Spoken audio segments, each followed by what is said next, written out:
Bəzən insan münasibətdə sevilmək istəyir, amma fərqində də olmadan özünü sübut eləməyə başlayır.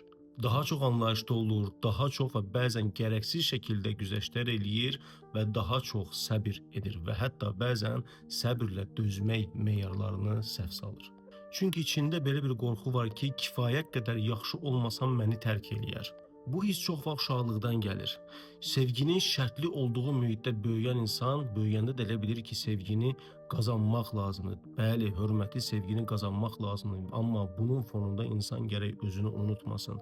Bəzən sevgi, uğurlu sevgi münasibətlərində insan özü kimi olduğu təqdirdə sağlam sevgiyə, münasibətə gəlib çıxır.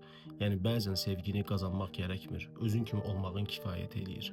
Və hər birimiz bilirik ki, bizdən mütəmadi sübut tələb olunmayan münasibətdə və təbii ki, özümüz kimi olduğumuz münasibətlərdə biz daha xoşbəxt oluruq.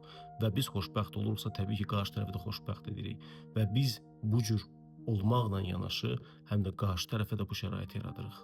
Və reallıq bu ikən, münasibətin müəyyən bir hissəsində insan artıq özünü və yaxud da münasibəti qorumaq kimi məcburiyyət hiss edir. Və belə bir fonda insan münasibətdə ikən özünü itirdiyini əsla hiss eləmir. Və sadəcə belə bir vacib sual yaranır.